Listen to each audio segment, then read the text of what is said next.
marketing ops doesn't have a fixed or standard identity? I think there's real danger in waiting for the clarity from the organization. I believe that leaders who survive are the ones who define the structure of their own marketing ops systems. And many adjacent teams don't really understand what MOPS actually does. If we don't better define and educate internally, then we don't really control our destiny. There's a hidden cost to like this idea of self-taught operations. If your operations is informal and it doesn't have a certain level of formality and rigor, then everything that lives in people's heads that are not documented, that are not formalized, depends on the heroics of those few people, and heroics don't scale.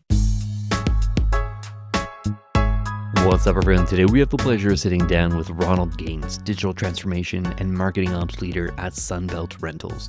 In this episode, we unpack 6 things the next generation of marketing ops leaders must learn. Number 1, operating without formal authority.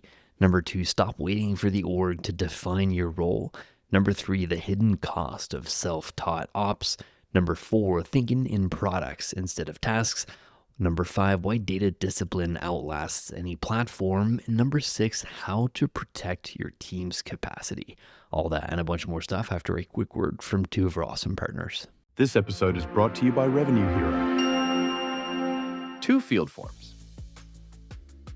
Complete context, instant scheduling.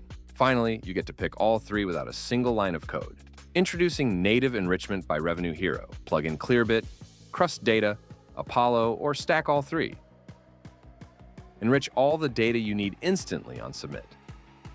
Stack your enrichment providers, waterfall your way to clarity. Determine qualification and meeting routing based on enriched information. Layer it onto your current distribution logic. Book more meetings with your qualified buyers. Get started at revenuehero.io. This episode is brought to you by GrowthBench. Everyone's racing to adopt AI, but AI is only as good as the data you feed it.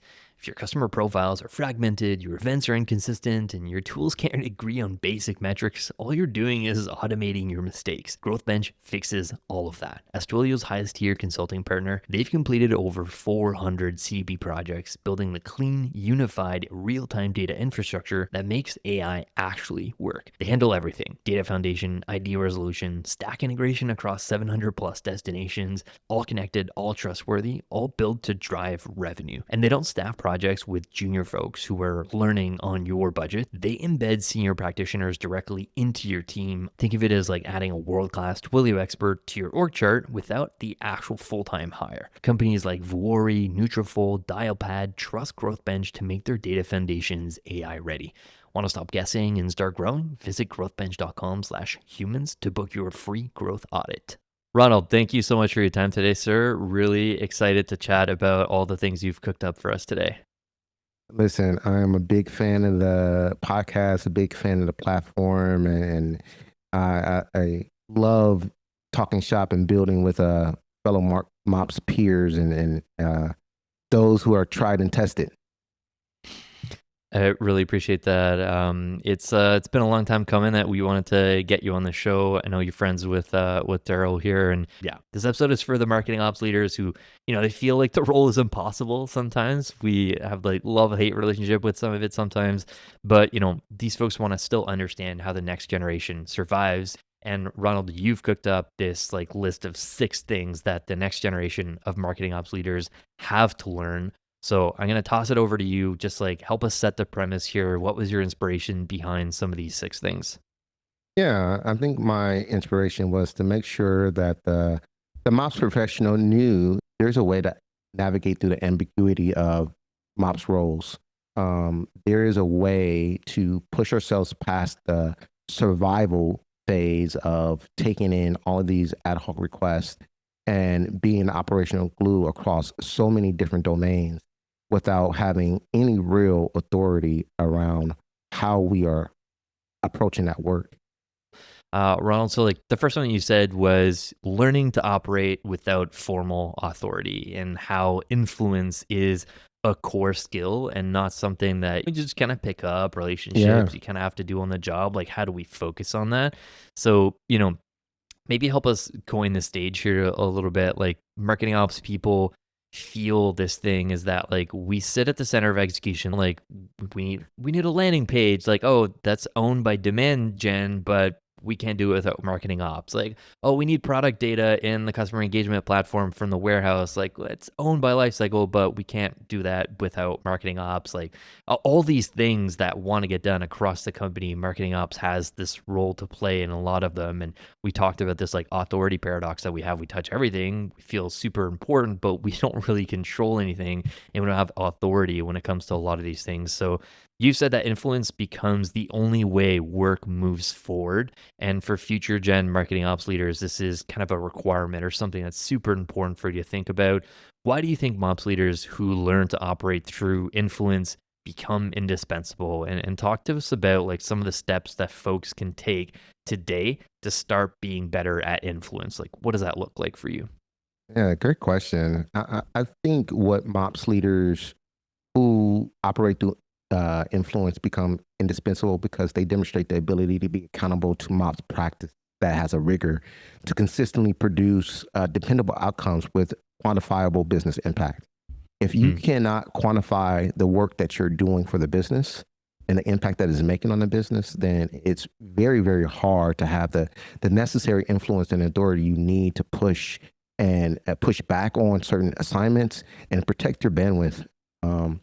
And I think practically the fastest way to build influence is to make outcomes visible. I think most MOPS practices and practitioners, they do very, very good work in the variety of work that we take on.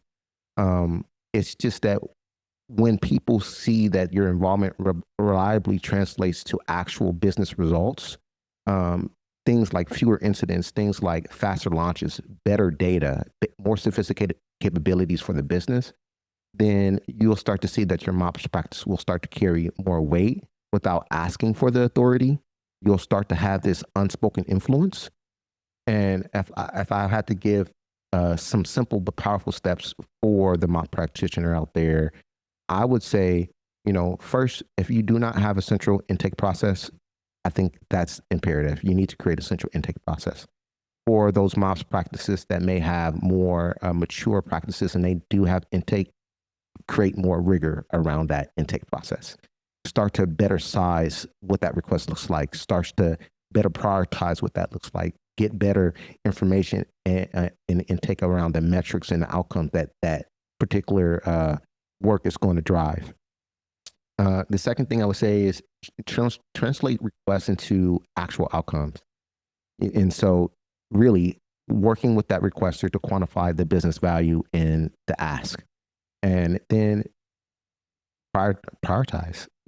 I think that helps to force prioritization conversations once you have an intake process, once you can quantify the outcomes of the work that's coming into your queue, and then you can better prioritize that work. That will protect your bandwidth, that will protect your peace of mind, and then you can better approach the work.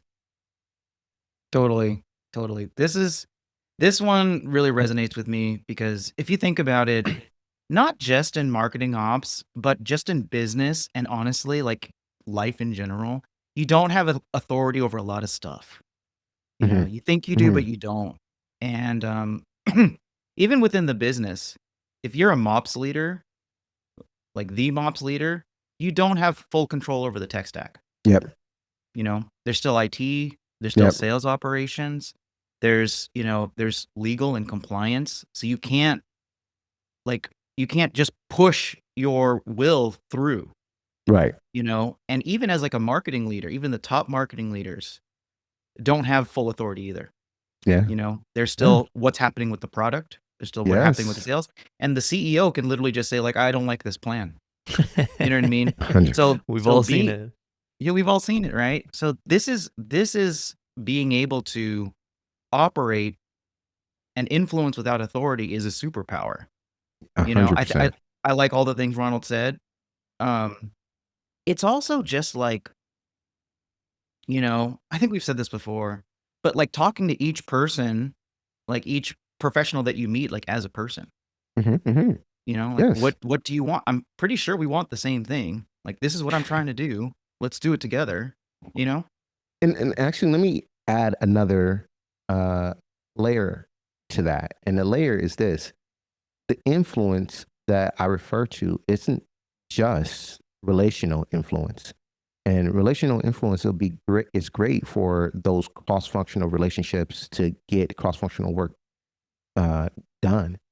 But I'm talking about operational influence.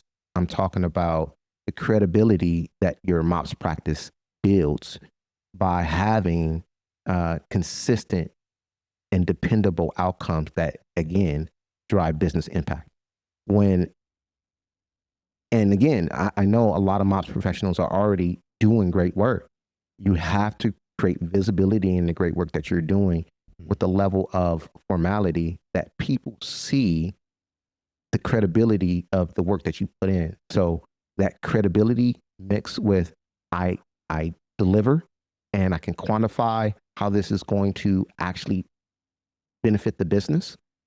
I can better influence things. And then I will also say there is a level of initiative that MOPS leaders have to take. We have to create deliverables. We're going to have to create the deliverables to get the buy-in and start to own certain things. And that's the difference between being involved and being accountable to something, right? Yeah. Because when you're involved, you touch the work, and that's great. But when you're accountable to something, you can set priorities, you can allocate the resources, you can accept trade-offs. And this is what this is going to allow us to do when we have this level of formality and rigor. Yeah.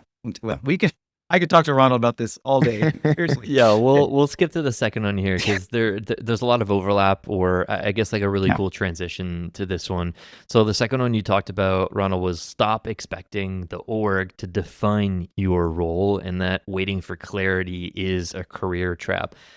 This is one of the ones that jumped out to me in your talk track about, like, I felt this, like when I read this, I was like, oh, I'm writing down all the ones that I felt like, oh yeah, this is a good one. And like, I kept like putting lists of them down, but this is one of the top ones. Like, marketing ops doesn't have a fixed or standard identity. I've had like 8 or 9 different roles in my career across different companies.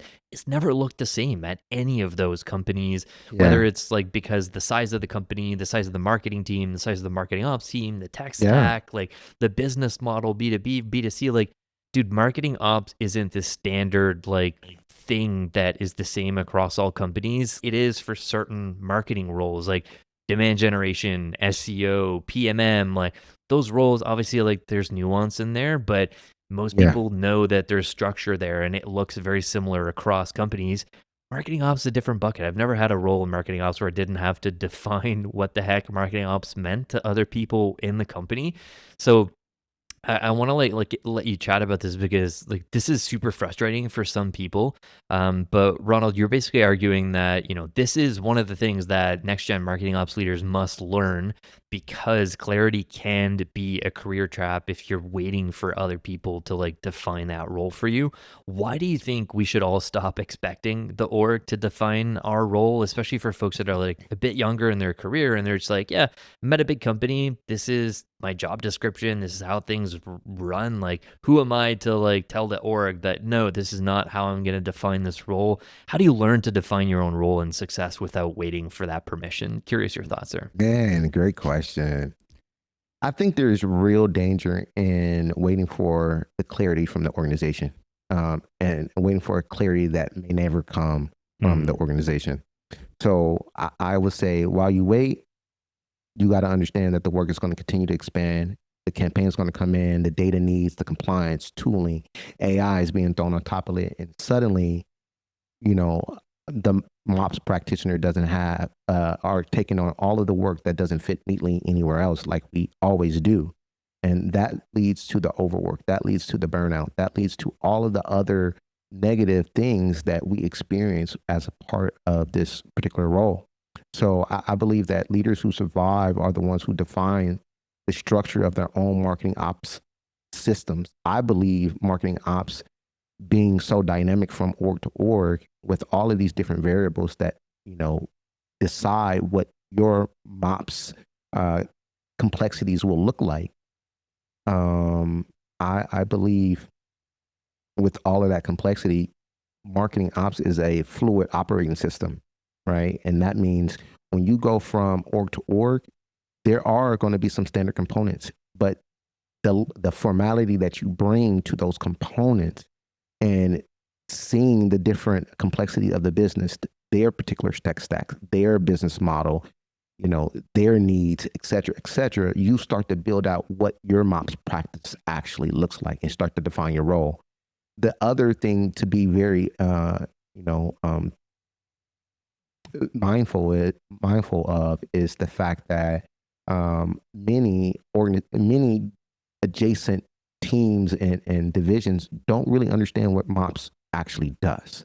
They ask us for so much support, but really they don't know the scope of our role. Yeah. And if we don't better define and educate internally and show them the structure, then we don't really control our destiny. And the whole goal is to control your destiny. When you can go into an organization and show, hey, this is what our first iteration of marketing maturity, MOPS maturity looks like. So we're going to put in these components and we're going to have this kind of structure. And then we're going to build on top of that. And then you'll start to see, based on the needs of the org, what that MOPS practice will look like once you build it out. Right on. And, I went through this personal, there's a bunch of change going on in one of my orgs. Mm-hmm. And I became frustrated. I was like, we don't know what the goals are. How are we going to know what to do? How do we know what to prioritize? And one mentor that I met that I was friends with at the company said, she was like, hey, listen, I know our goals aren't necessarily set yet, but we know that revenue will need to increase. We know that we're going to need to use technology to support the sales and the marketing teams. We know that we're going to use technology and process to build a better customer experience. So regardless of the goals, we generally know what we need to do. And that really brought clarity to me, because there is stuff that you can do even as you wait in times of change. Yeah. The other thing that I think, I think about a lot is that, this is going to be weird for me to say, but marketing ops is like a construct. Like most things in business are a construct. We made it up. You know what I mean? It's not like physics, right? Yes. Like gravity is not a construct. It's real. Yeah. Yes. So is chemistry. Yes. But most of business and the stuff that's created by humans, we made it up. So there, when I would say, put on your hat and say, I need to solve problems with technology and with people and with process and with data. That's what I'm here to do. Yes. And that'll guide you. It's don't wait for a perfect job description. Yes. It's going to be different everywhere anyway. So let me dovetail on that, man. I think that's very heads up insight, especially for the MOPS practitioner listening out there.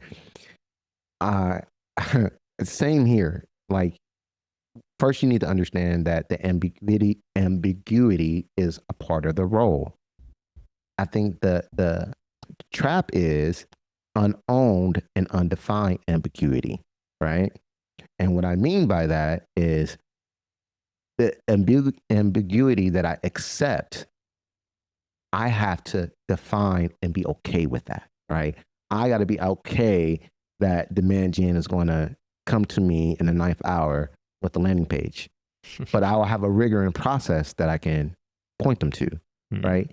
And that actually makes me think about some of the core things that I had to learn and unlearn around, defining my own role. And where it came from for me is self-preservation, to be honest, right? It was a need to survive amid the various, unique opportunities brought by each MOP role that I did. Just like you said, Phil, right? From role to role, they were never the same.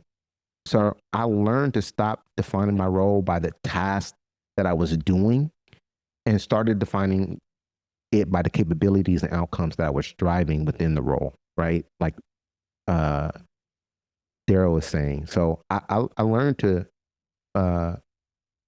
instead of say we manage Marketo or we support campaigns, it became I run the customer engagement engine. I own the measurement strategy and integrity, or I operate identity and consent management. It shifted for me. And once I started to define my role that way, I started to be able to better point to the impact that I was making. Speed to market, reduce risks, better attribution, instead of just the activity, right? And risk is predictable. And like the risk of just like not defining your role is the predictable dumping ground that you will become. Work will show up without prioritization, without ownership, without recognition. And again, that's how burnout is normalized. Yeah, Yeah. such a great point, Ronald. Daryl and I are both like nodding our heads, but I think that part of the reason why there is this ambiguity with the role is because Daryl said like it's kind of a construct, right? Like Yeah. marketing ops, what is marketing ops? How long has marketing ops existed? Like we don't really know. We just did an episode about SEO, and like SEO was born in like the early 90s, but like marketing ops is way younger than that, I feel like. But like I think one of the reasons why it's ambiguous is because not only is it different across companies, but also the role itself, like there lacks this area of like practice and formality, and this Mhm. is like my poor transition into your the third one that you Yeah. have on the list there. But the other thing that you said that you love about marketing ops is like how wide it is. Like we pull Yes. practices from everywhere. You said your wife was PM. project management Yeah. certified. We have Yes. like product thinking that we're going to talk about in a little bit too, like data governance, a big part of the role, change management, like campaign optimize, like you name it, attribution. Like there's a bunch of stuff that we pull practices from. But one of the trickiest parts of the role is that we don't have the same formal rigor of a lot Yeah. of those disciplines. There is no formal marketing operations management certification or training. And like shout out to Mike Rizzo there. I know he's trying to do this and working on this, but this is part of the problem, right? Like it Yeah. looks different across every company.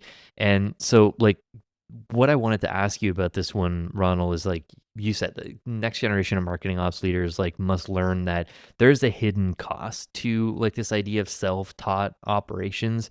Why do you think discipline within our practice is so important? And maybe for all the folks listening thinking like, yep, that's us, but we don't have time for documentation and process design and Yeah. certification for this and for that. Like what advice do you have for them on like how do we get started there? Like how do we Yeah. avoid or make sense of the hidden cost of self-taught ops? Yeah. So for the marketing practitioner out there, like I've been there, and I will tell you, without the rigor and of the discipline, uh, what you'll see, especially because what MOPS is for scale, and what you'll start to see is that scale is punishes informal operations. If Mhm. your operations is informal and it doesn't have a certain level of formality and rigor, then everything that lives in people's heads that are not documented, that are not formalized, depends on the heroics of those few people, and heroics don't scale.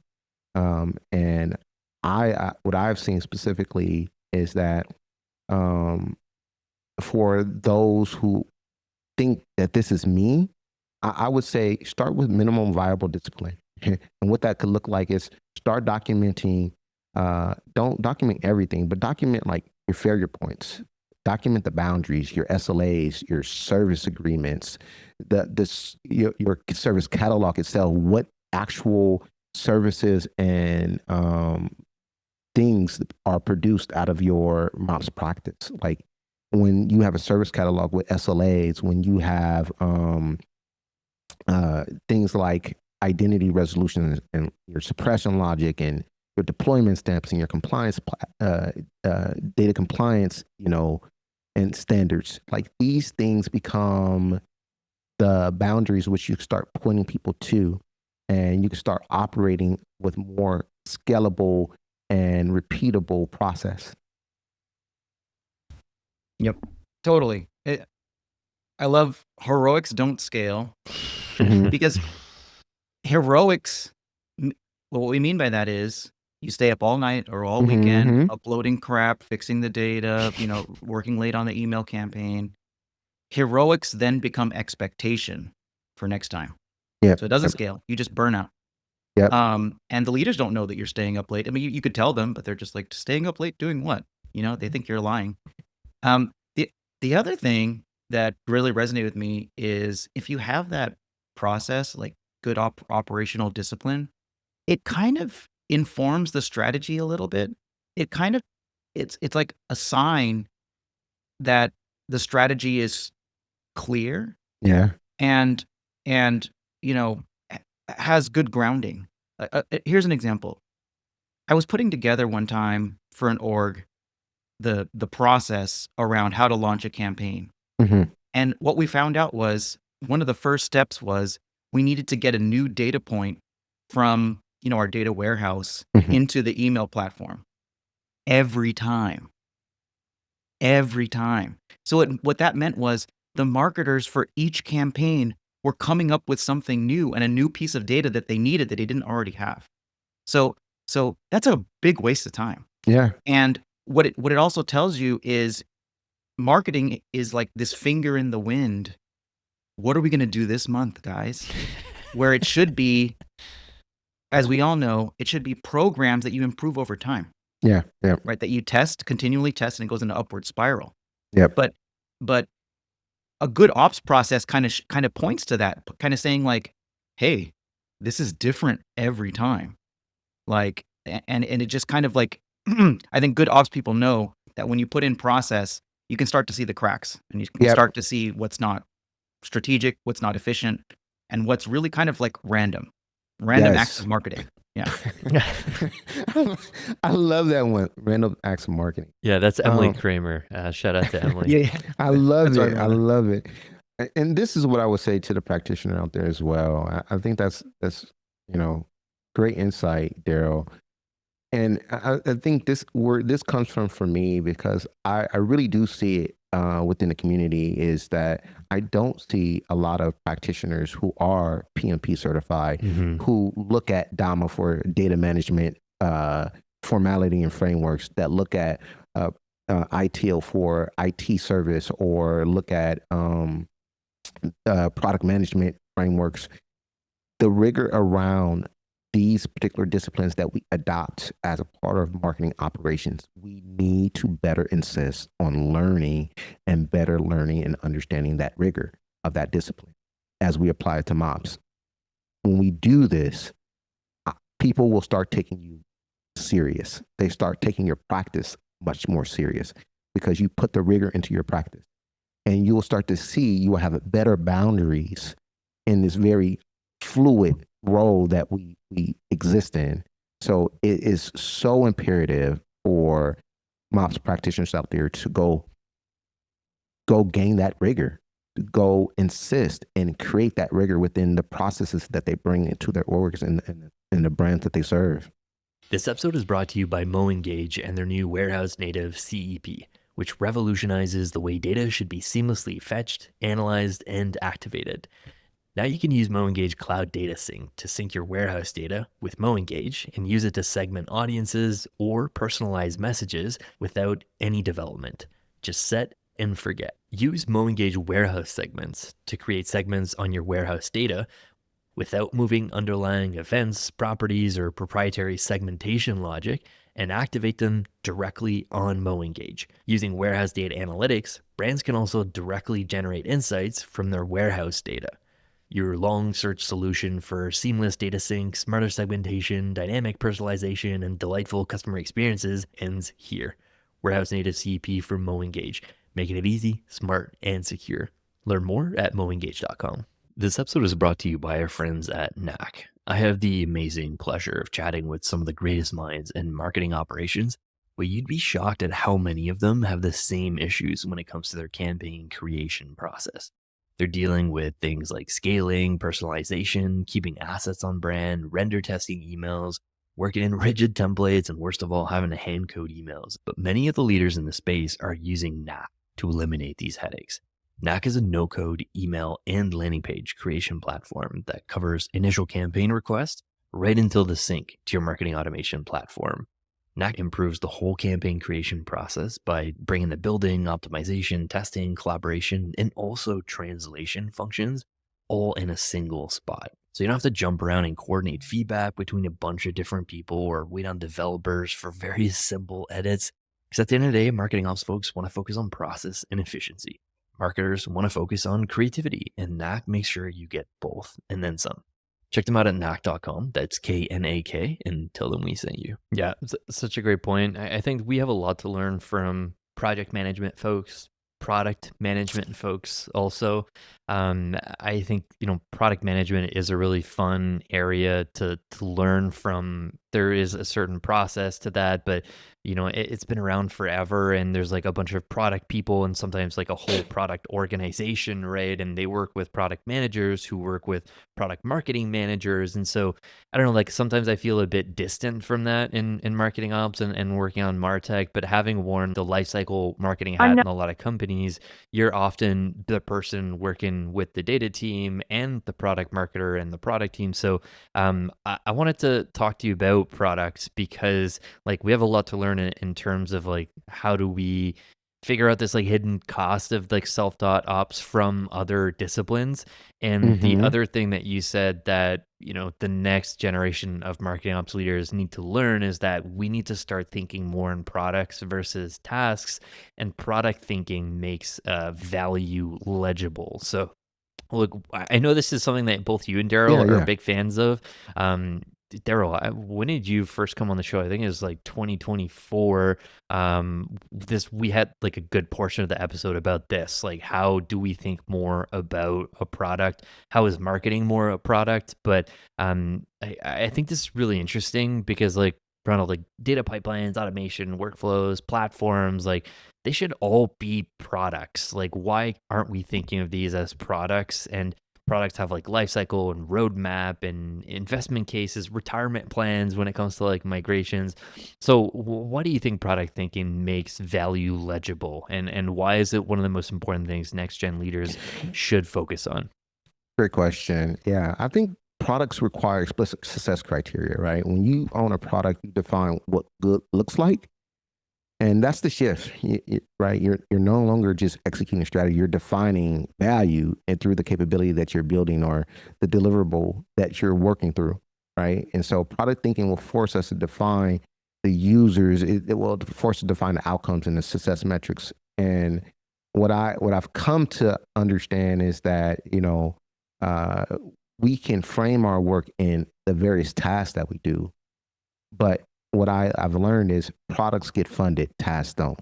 So that is the shift in thinking when we think about products, uh, because products make value visible to leadership. And so the next gen MOPS professional, they got to understand again, tasks don't get funded, products do. 100%. 100%. So when you look at marketing as a product, you really, like Ronald said, focuses on the business impact, right, of what you're needed to do. There's also a bunch of other like just great stuff that you can steal from product management that has been there for decades. So it's like the concept of the users, the concept of the features, and the concept of agile. Yes. Because it's typical marketing is just kind of like what I said before. What are we going to do this month, everybody?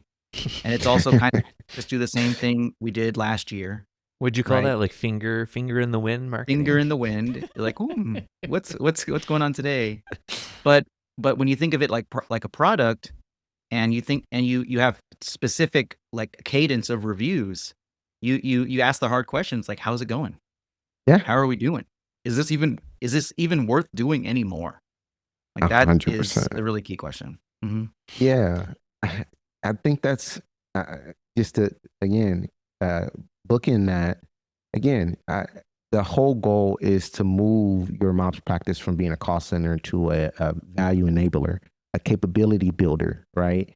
And I would say for the practitioner who's out there that's listening, if you were to start in this product mindset, like practical things that you can do, I would say your first steps would be, identify what that product is. which is to say, identifying the value you're going to bring to the organization, right? Where can I use my expertise that can help drive a quantifiable business outcome?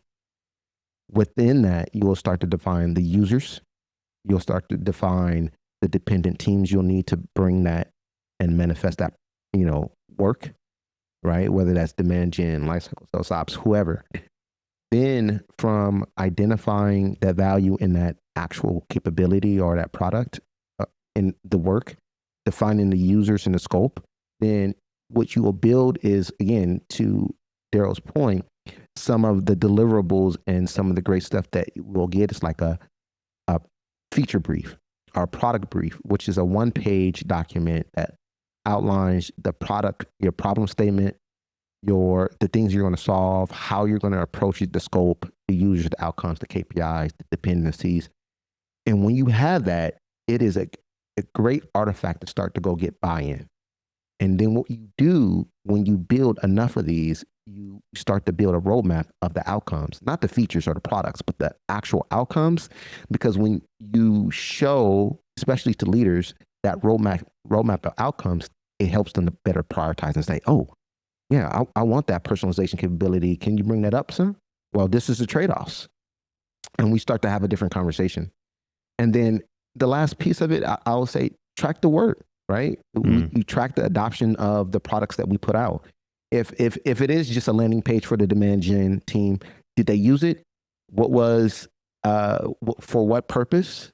How many people did it reach? How much traffic did it drive? How much conversions did it get?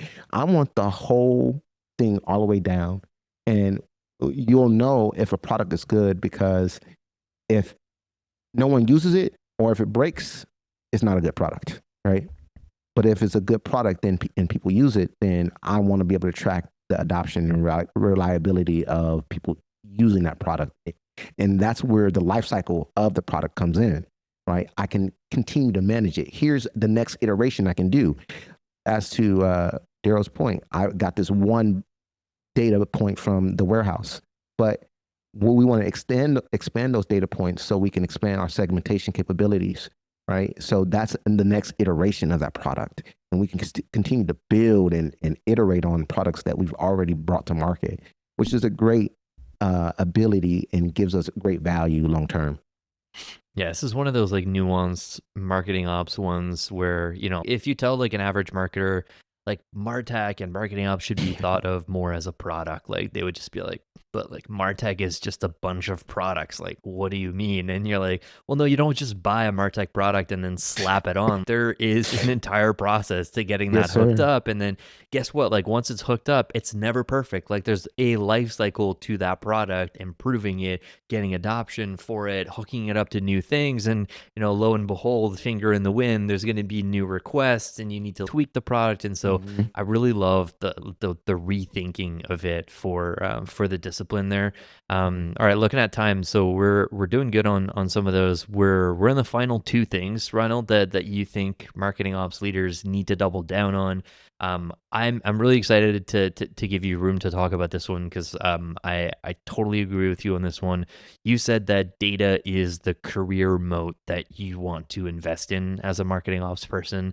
Lots of folks are kind of chasing tools and tech and AI, LLMs, but there's this idea of data discipline that is always going to outlast whatever platform, whatever LLM you decide to hang your hat on. Yeah. I think this is one of the easiest to defend of all the six that we're talking about today. Like, what are some of your favorite things to do to get serious about leveling up that data skills? Is a different conversation though, and that's the one I wanted to ask you about. Like, getting new skills is one thing. Actually becoming more of a player internally when it comes to data stewardship and being seen as someone who is like serious versus, like just a marketer versus like the data team actually leaning on you for marketing use cases and like being able to talk to them eye to eye. Yeah, just want to let you riff on that there. I love this one. Yeah, man, this is a great one. I truly do think that for our practitioners out there, this is going to be one of the biggest aspects of your practice that you have to leverage, and your expertise that you have to leverage is data. Data is the product, and everything else is just the interface. It's just the connection to it, right? And when we think about AI, even in its current iteration, that is all made possible by large amounts of data. So data is the next career mode. This is where we should be investing our time. This is powering everything that we do. All of our data transformation, all of our CX, all of our AI, all of it is underpinned by the data. And so my favorite things to get serious about the data, I think there's a couple of things. Number one, I think I love to just get into the data. I'm a data geek. One of my superpowers is being able to look at data sets and find the opportunities on how my MOPS practices can bring value from that data set. When you can do that and you can see different trends in the data, you can start to identify different ways that you can actually provide some real value. But I think the real game changer is being willing to raise your hand and be accountable for the data. And I know that is a black box for many of us because, data ownership and all of this, but it's called being a data steward. And I'm a part of our data governance practice at my current organization brand. I'm a data owner, I'm a domain owner of the data. Everything you can think of, I've went and got rigorous skills around understanding the data. And the biggest thing for practitioners now to understand is that's your real product. It's not an artifact. It's when you start defining like the data sets, that's how you break into this and start to use the data and leverage the data for your growth. Is think about like identity and identity graphs and resolution. Think about engagement and event data that we have across all of the different channels and the lifecycle stages, consent data. These data sets here, whether they have owners or not, especially if they do not, you need to raise your hand and make yourself accountable for that data and then figure out what you can do to activate that data to provide some real business value. I think right now, MOPS and just business in general is in a very unique place to define the value of investing in data. And it's a very hard thing to do, but it isn't something that you can't do. It's just, it takes a lot of alignment across various teams and across the use cases of the data that you're going to activate. Does that make sense? Totally. Yeah. So what you said, right? You need the skills, you need the accountability. I Yes. love how you're saying it's a moat.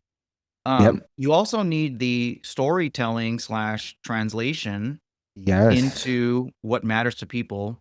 And I Yes. just wrote this down real quick while you're talking because there's a difference. I think most marketing ops or Martech people will say, hey, 30% of our data is incomplete.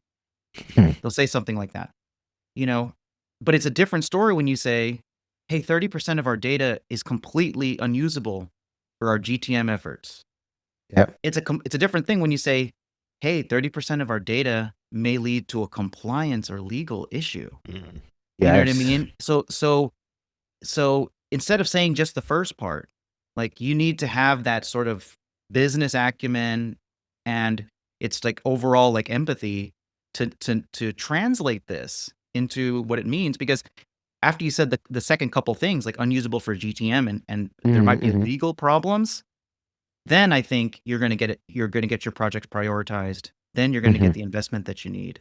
Yeah. So skills, accountability, and also being able to just translate it into. That's huge. I have a recent experience, again, being a part of our data governance council. I had to create a business brief and a business case around consent, enterprise consent and preference management, right? And the area of risk that we take on by not solving that problem in a short term to the long term. And we will have to do that. We're going to have to, again, do that storytelling. But And at that level of rigor, that's storytelling with all of those different uh, pieces that knowledge and that rigor and that skill and the storytelling all together to be able to get the business to understand that this is a real thing. And even suffice to say that that's, been put on the roadmap and we've worked on it, and we're iterating against it, and that came out of being able to articulate the impact to the business that the data does have. If I was a practitioner now and you would want to know where to start, think about your event design, right? Think about like the event data that you have coming in and the taxonomy of that data, right? And thinking about like, does it really help you understand the true user's journey and experience across the different channels of the business, right?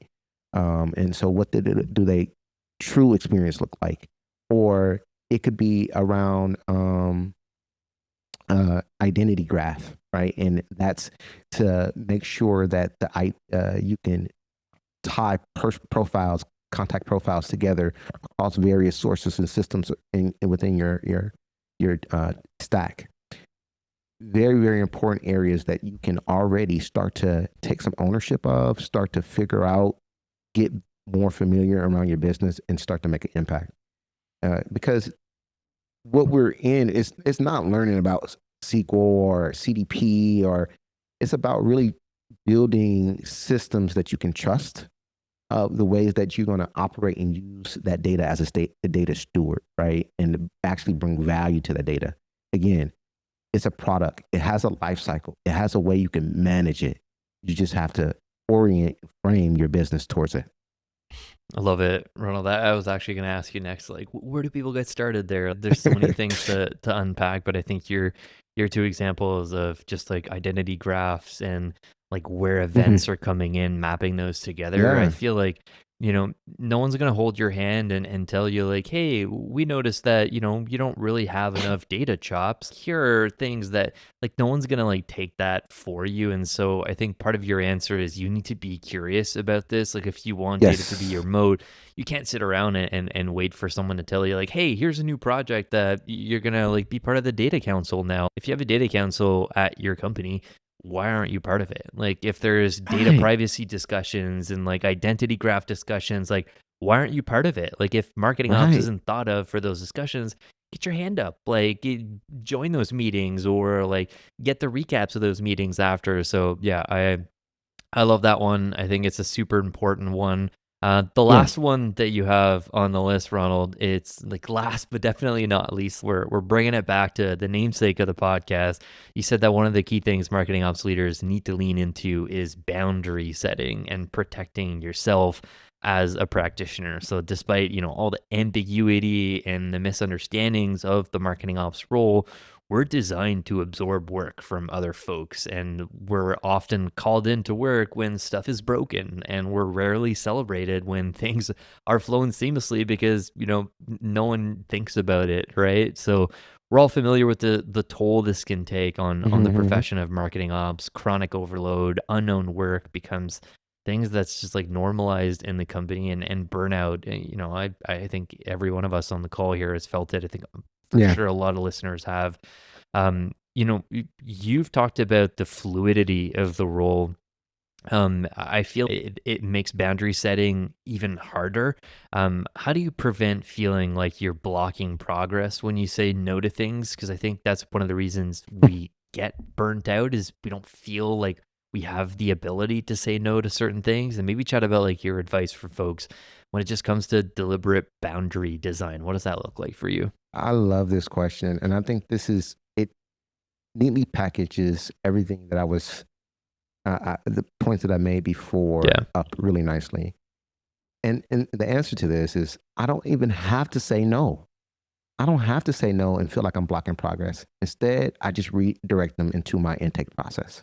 And I say, submit a request and uh, tell me the prioritization and the business impact. And then the next conversation we're going to have is, hey, here's my list of priorities. And again, you have leaders for this. So what drops, right? And again, I can accept trade-offs now. And that's what formality will give you and rigor will give you. It will give you the opportunity to have a formal way of taking and triaging the various work that comes into your domain and better allow you to manage your time and manage the relationships and the influence you have across those projects. And an advice that I would give folks to set deliberate boundaries and boundary design. I think your artifacts have to frame the boundary design, right? So the service catalogs, the SLAs, the capacity allocations, your everything that you create as a part of your formal process, when you defining your own role, helps create that boundary design. And boundaries that are structural, you'll see that burnout drops and impact scales when you have those kind of formal boundaries due to the artifacts from the boundary design. I love it. Such a great answer. I feel like we could call this episode not just the 6 things that, future marketing ops leaders should learn, but should learn to be happy and to not burn out in the future. Because, yeah, I feel like this coined the conversation all really well.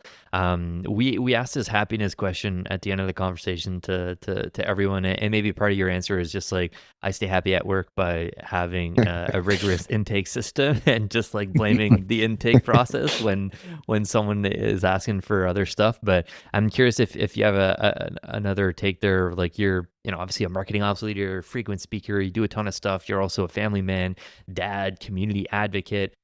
We ask everyone, how they decide what deserves their energy at any given moment at work. Like, do you have a personal system for staying aligned with what actually makes you happy?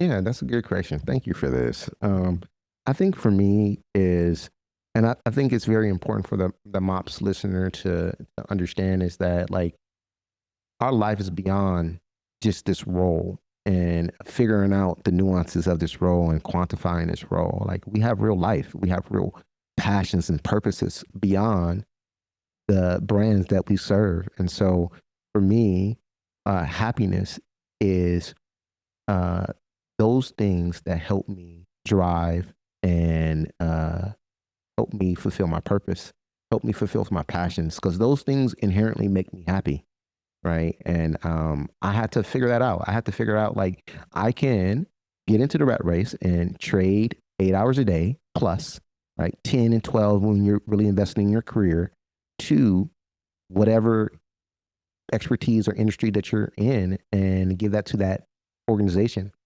But I had to learn that, like, what skills am I learning from it? And then aside from the work that I'm doing in the 8 hours, 10, 12 hours I'm putting in, how am I also investing that time in building the things that are important in my life, that reflects the passions and the purposes that, and the values that I live by. And so I think that is how I determine my happiness is does it help me fulfill my purpose, help me fulfill my passions that bring value to other people. And I think if I had to quantify my passions for people, it would be serving. I want to serve. How can I serve people? My goal for 2026 is how many people can I serve and support? And that's in various ways and doing various things. And so I'm more than blessed. I think MOPS has given me the opportunity to feed my family and to grow myself in various ways. And as I am in this terrestrial form, trying to make sense of life, and your career is a conduit to help make sense of your existence here. I think it is not your only existence. I think you just figure out, how you can make impact. Love the way that you said that, Ronald, and feel free to plug like some stuff you're doing on the service side. Sure. You mentioned youth debates. You're like, how are you helping future leaders out there? Plug that. Yeah. So, working through, launching a nonprofit that really focuses on building youth leaders and also building communities. I think this day and age, we need to double down beyond just understanding MOPS, but double down on understanding the people and the communities that we inhabit. And I think the great way is families and young people. Families need that support, and I was raised by a village of people, and neighbors and cousins and grandmothers, and all of those things are very valuable. And I think we need to start to build what that looks like for the layman and the everyday person. And I think we need to start building leaders again. And I think we have an opportunity to do that, and I have an opportunity to do that. And so that's where my focus is on. And so I'm going to be ramping up a lot more work towards serving the communities that I inhabit, and serving young people that as well. And I want to figure out a way, because I look at my journey, and I could be honest, coming from Los Angeles, urban kid, I never heard anyone, and I've never said that I wanted to be a MOPS professional when I grow up. It was never a thing for me.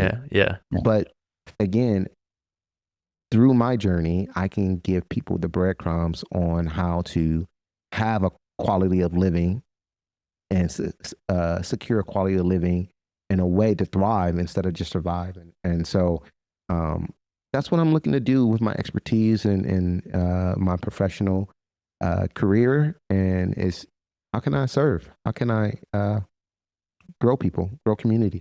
I love it. Let us know how we can support you this year on some of the stuff you're doing. Happy to Yes, sir. help you on the promotional tour there. Mhm. Thank you for doing that.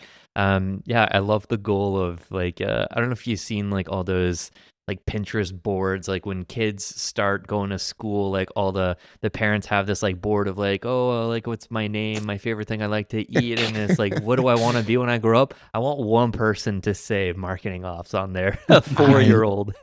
Listen, I go and do career days, and I have to show you. I'm gonna send you a deck.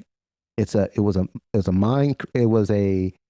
Fortnite deck to help young people understand what I do for a living. Whoa, what digital marketing that's is. cool. It showed them, like, I went on their site. I showed them how they could sign up and how they give me their information, what I ascertain and imply from this information, how I personalize their experience, so on and so forth. And so, yeah, those are great ways, again, to advocate for the career that we're in, and show people that this is a viable way to build, the lifestyle that they want. I love it. Ronald, it's been super fun. I feel like we could keep chatting, probably Yes, like sir. 4 more episodes that we could do out of this, but really appreciate your time. Thank you so much for joining us. Thanks, Ronald. Great. It's been a wonderful conversation. Thank you guys once again for having me.